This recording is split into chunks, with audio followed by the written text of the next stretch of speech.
Justin Doyle is our next speaker, and he's going to be talking about scaled agile implementation. Justin is an agile coach at Discovery Vitality, and he joined Discovery in 2012 as a Scrum Master, later moving into the coach role, where he drove and is driving the adoption of Agile across the division. So the title of Justin's talk today is Active Agile, Scaled Agile Implementation. Let's welcome Justin to the lectern. All right, here we go. Hi, everyone.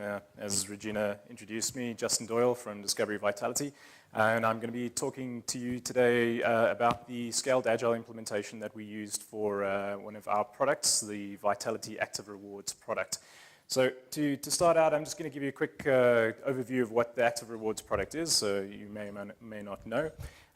So this is one of Vitality's most successful products to date. So currently, I think we're looking at well over 200,000 active members actually using this product.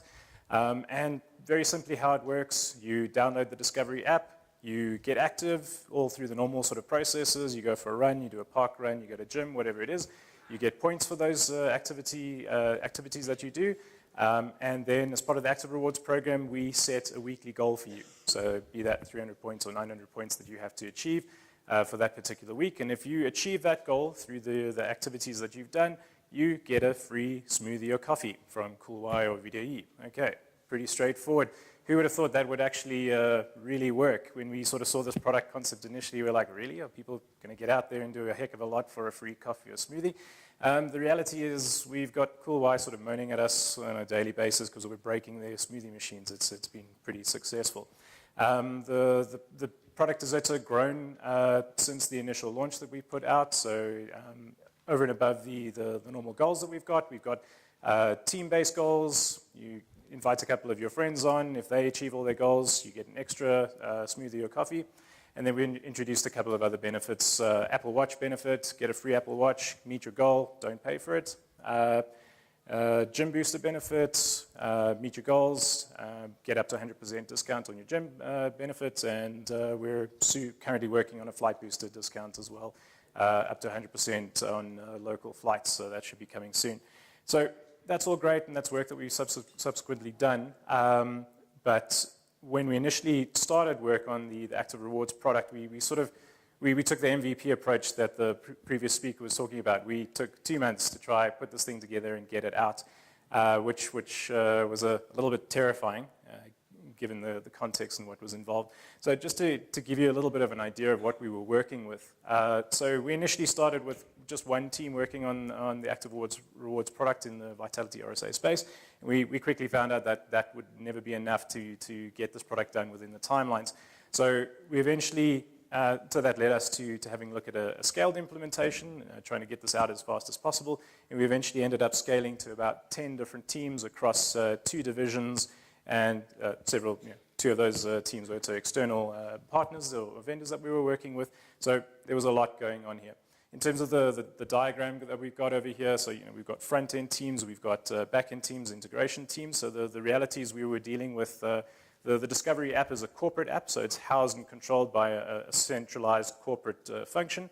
So Vitality itself was sort of functioning as a back-end sort of service layer to this app and providing all the data and algorithms and everything else that the product needed. The teams that are marked red over there, those are all non-agile teams. The teams that are green, those are agile teams that were in the Vitality RSA space. And then the gray ones, the gym check-in, that was actually a team that was working with on certain features that were eventually de-scoped, and the coupon vendor, external vendor down in Cape Town. So we had lots of different teams all involved, some agile, some not, and we had to find a way to pull all these teams together within a 2-month period to try and make this broker launch release date that had been set for us. So it was no pressure, it was fun and games. It was a good time for those 2 months. So obviously we had a look at this, and our immediate concern was dependencies. How are we going to bring all these teams together and get them aligned and actually deliver anything within 2 months? So this gave us a good lead in to really try some new things and some different things, because up to that stage we'd been pretty sort of internally focused in terms of vitality, running our agile teams there. We hadn't been too particularly concerned about what other divisions or areas were doing. And this was a game changer. We had to come up with something completely new to be able to make this delivery. So we had to look at a couple of frameworks. Obviously, we eventually had ended up looking at the SAFe framework, where we drew a lot of sort of ideas from. We didn't have the time to implement a full SAFe implementation, and I don't think we would really have done what we needed at that point. So we kind of just looked at it, and we picked out a couple of things that we thought would add the most value for us and help us to just sort of bring all these teams together and help us with the delivery that we had. So I'm just going to run through very briefly the main techniques that we took out of the SAFe framework and that we implemented. And then from there, we'll have a look at some of the benefits and further improvements that we got to. All right, so the key ones that we went through, okay, to start, first thing that this release planning workshop that we ran, this was one of the biggest things that really helped to sort of bring everyone together and really sort of align all of our teams and synchronize their efforts towards the delivery. So we obviously ran around a little bit before this workshop, engaging with all the various teams to figure out what their backlog of work was and figure out what it was that they had to do. Got those backlogs ready and sort of printed up and all ready to go for the workshop, and then got all these teams into a one-day release planning or PI planning workshop. And basically that one-day workshop sort of followed this kind of format. So we started out by firstly just trying to sort of set the scene, establish the product vision, what we were trying to achieve with the Active Rewards product, why we thought it was so important, the game changer in terms of the product that we were trying to build. And then from there, we rapidly moved the teams into their first sort of breakaway planning session. So the breakaway session literally gave each team their backlog of work. We mapped out all the different sprints that we had available within the timeline. So sort of by that stage, it was sprint 2 to 4. And we sort of said, okay, figure out in which sprint do you think these backlog items, where do you think these things would be able to go. For teams where we had it, we gave them sort of velocity information, and we'd had the backlog estimated, so they had some kind of guide to figure out what they could plug into which sprint. For non-agile teams, we basically just gave them week by week a breakdown, a sort of a timeline from now until when we had to deliver their list of stuff, and we just said, plug the work in where you think you're going to get it done in terms of the various weeks. So we didn't talk about sprints or iterations. We just sort of said, give us a bit of a plan from your side. What was really important during this breakaway session is that we allowed the teams to interact in terms of dependency. So we said, plan your sprint, plug the work in where you need it, and then go look for dependencies. If there's something that you need from another team, they're somewhere in this room, go find them and tell them you need this service ready by this particular date. You're going to pull it into sprint 3, so you need it done by the start of sprint 3. Have you got that service lined up in sprint 2 or the weeks preceding that particular sprint? And then the guys would run around and have a lot of discussions and try to figure out what they could place in where. Once they were done, we then had a presentation session where each team presented back, spoke about what they'd come up with in terms of their plans, spoke through what they had planned where, and we picked out a lot of issues. And also part of the presentation feedback was to identify any risks and concerns, what we were worried that we wouldn't be able to deliver, or what were the big blockers in terms of complexity of the product that we were trying to build. And then what happened from there, out of that feedback session, was a really powerful moment where we managed to get our executive group in, so the CEO and all the rest of the guys, to come in for just a half-hour session, and we just used that to try to present the top sort of risks and areas of complexity that we had, and we got them to rapidly make decisions in that half an hour. So we had people like Shrey coming in. We sort of said, you know what, the friend invite component that you want to build here is really complicated, and if you do this and that, we're never going to make it. What if we keep it really simple and just send someone an email and then they have to reply on that or something? And you sort of had a look at it and went, yep, cool, that's fine, let's do that. So right in that session, we were able to make decisions and change the product that we were trying to build. And then all those decisions we took into a second round of planning. Teams went away again, refactored their plan based on the executive level decision, presented back, and we ended up with a final sort of release plan for the 2 months that we were going to try to deliver this product on. And that sort of formed a baseline then from which we then started to move forward and deliver. One of the key outputs of the release planning session was this program board. So we sort of mapped out each different team, what they'd sort of said they'd try to do in each different sprint. So we had sort of that baseline, and we could refer back to this as we progress sprint by sprint. So this wasn't a commitment. This wasn't set in stone, but it was ideally how we'd like things to progress if all goes well. And it just helped us to sort of go, okay, so we said we were going to try to do this in sprint 2. Have we managed to do that? Is there an issue? And it just helped to bring out those problems and complexities and sort of gave us sort of an early warning system, as it were, so we could refer back to. From there, we basically just got everyone into joint sprint planning processes. So for non-agile teams, we just sort of said, hey, look, every 2 weeks, come and spend half a day, well, maybe 2 hours, depending on how your time looks, and just reconfirm what you said you would try to achieve in this 2-week period. So never mind sprints, never mind how you go about doing it, just tell us what you think you can achieve.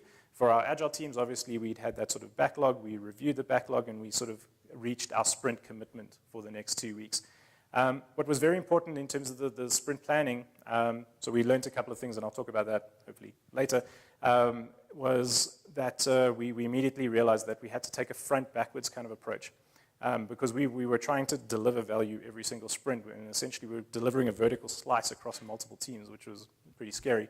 So basically what we did was we started from the app level, so the iOS and Android app teams, and we sort of, with the product owners there or the business people, we said, what are you going to try to deliver? What do you want to see by the end of this 2-week period? And they said, okay, well, we think we're going to try build the progress ring, and we're going to try get the friend invite section going. So they sort of made their commitment in terms of the sprint, and then from there we said, okay, every other team that's involved here, work to support that objective of the front-end teams. Make sure whatever you do, that you build everything. Well, hopefully it was already built, but we were doing a lot of things in the same sprint, so dependencies weren't necessarily met going into a sprint. So literally we were building services that the front-end teams needed within the same sprint. So those are your top priorities. Make sure that those services are there and ready so those teams can work, and then once you've done that, look forward. What's coming up in the next sprint? What are these front-end teams likely to need in the next sprint? And let's make sure we get those things ready. So we sort of work from that front-back kind of way of looking at things. We did a similar sort of thing with the reviews. So obviously, joint sprint reviews, all the teams got together. They showed what they managed to deliver, showing working software to the business, obviously, in terms of an actual tangible app or a demo of the app that we'd managed to build. And then in terms of the back-end teams, because it wasn't a lot of value to the business people, they actually demoed more to the front-end team. So we sort of said, hey, we've just created this new service that will show you your current goal target. And the front-end teams would have a look at that, and they'd look at the SOAP UI calls and XML requests and stuff, and they'd say, yeah, okay, that's kind of what we were expecting, or no, wait, you're missing something here. So the front-end teams almost became the owners of the work that the back-end teams were doing. And we sort of got that review and sort of kept everyone aligned as we moved through there. So that was sort of the planning, and then obviously from there we then dropped into the day-to-day delivery. So this was probably the most important thing that we did, just getting those at least representatives from each of the different teams to get together on a daily basis and just talk about how they're doing, what they're currently working on, what issues have they got, what impediments. I'm waiting for this. I'm waiting for that service. We still need requests from the DBAs to push this database table through, whatever it happened to be. So as much of it as it was about the sort of progress of what we're working on, it was far more about the impediments and the issues and the problems that each of the different teams were facing. And what we quite sort of soon realized was the scrums was far more about a problem-solving kind of thing. So we kind of broke it into, it was a half-hour session every day, 15 minutes, a little bit of a progress update and what issues you have, and then the other 15 minutes was purely about problem-solving. Every impediment walked through and sort of said, whoever's got an issue, an impediment that you need to discuss, stay behind, and let's work through and deal with these issues. And we had key business stakeholders there, and CIO and everyone like that, so we could really drive decision-making and take action as we moved through the delivery. And this really just helped keep that delivery on track and kept everything driving forward and just removed all the issues, which obviously is a lot of what Agile is about. So that's kind of it. Those are the large sort of things that we put in place that really helped to drive this delivery. We managed to make that two-month timeline, got an initial MVP out. Group CEO could get up on stage, launch this thing to brokers and say, go download the app right now, it's ready for you guys. So he was very happy about that. Obviously, benefits that we realized out of this thing, so we managed to create a real synchronization of an alignment of work across all these different teams. So rather than each team going off and doing their own thing, we sort of managed to really focus everyone in terms of what we were trying to achieve in the next interval, the next time-boxed iteration of work that we wanted to do there. I'm not going to go through everything here, but some of the things that sort of stand out, the rapid problem decision-making and problem solving was incredible. Just to be able to pull these people together, allow teams to talk to each other about the problems that they had was firstly amazing. And then secondly, having the key stakeholders in the same room, hearing these problems and being able to take those and drive action to keep everything moving, really just accelerated the whole process, and that really helped to keep us going. On the lessons learned side, probably the biggest thing that we got over here, so we did a function point analysis of the eventual delivery after all of this sort of stuff, and the results came back out of this thing. So although we delivered incredibly fast, it was very expensive. So there was a cost to this. There was an overhead in terms of the communication. There was an overhead in terms of waste of change. So we had some issues, despite the level of contact that we had, that we would still, someone would go make a change, a product, let's not do this anymore, let's build it that way. And it didn't disseminate across to all the different teams. And we had teams building stuff and then realizing, oh, wait, this isn't right, we have to change it now. So there was some waste that got created there. And basically what came out of the function point analysis was that if we had a month longer, we probably would have reduced costs by 20 to 30%. So it would have really brought things down quite substantially. So sometimes just having a little bit more time to work at a bit more sustainable pace would have can help a lot. Further improvements. So obviously, yeah. So obviously we've done a couple of things going forward from that initial implementation that we've done. Some of the key things, the big one was just to sort of make sure that we had proper buy-in. So to try to do a proper roadshow, to go to all these different areas and divisions that aren't necessarily agile, and just talk about why we're doing these things, what the benefits are that we've seen in the past, and quantify the commitment, because everyone's absolutely terrified about this. I don't have a day. There's no way I can come and plan with you for a day. But really trying to put that in context to say, look, we're going to take one day and we're going to plan out the next 2 months or the next 4 months worth of work. And then from there, every 2 weeks, we need you for an hour or two, at the start of the sprint, and then another hour at the end. And then maybe 2 or 3 times a week, we're going to need you for 30 minutes, or someone from your team for 30 minutes. So really try to quantify the commitment to make it as easy as possible to try and get that engagement from people. Because the reality is, without those people coming to the party, it really just kills the whole process, and you just can't work effectively. We did a lot in terms of optimizing that scaled joint planning. So we introduced a lot of kind of team breakaway sessions and planning canvases, so people could walk in, figure out their plan, simultaneously present back, coordinate, adjust the plan as needs be, and then lock that down and very rapidly get in and out. So we got to the point where we were able to sort of plan, I think, about 12 different teams within about 3 hours, get in there, plan, commit, and get out. And then we also sort of managed to push out some dependency teams that didn't have as much to do. So we managed to optimize that quite nicely. Yeah, and then in terms of the other big thing was just the Scrum of Scrum, is really trying to shift the focus to problem solving. The status update is nice, the visibility of where we are, cool, but the real driver is the problems, and the problem solving aspect of that. What's currently in our way, what's blocking us, what are we going to do about it, who's taking ownership and action on those things. And that was sort of that. We managed to get it out, and it's gone pretty well so far. So, any questions then?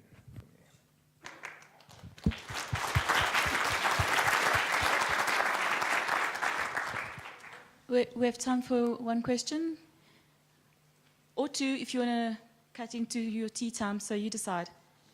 2 questions. How's that? Cool. How's it, man? I just wanted to find out, so what sort of lasting effects at an organizational and team level have you seen as a result of this process? Because I assume those teams continue to collaborate with each other and engage with other teams who perhaps not been involved in that project. So, I'm quite curious about that. Yeah, so I think there was definitely a lot of getting to know people from other areas, and that's definitely built up relationships and stuff like that.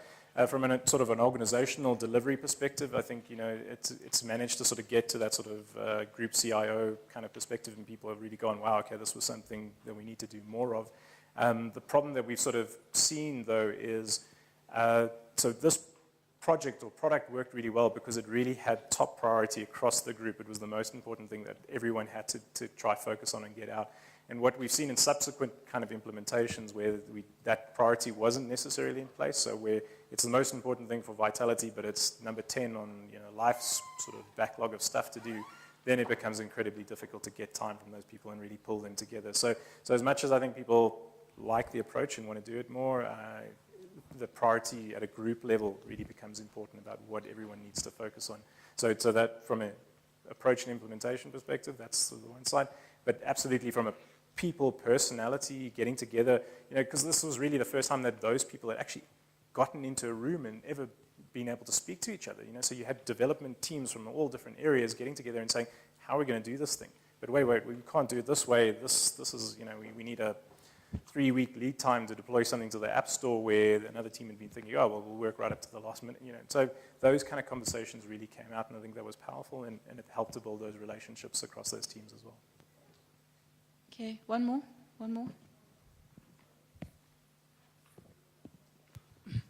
Thanks, Justin, for sharing it.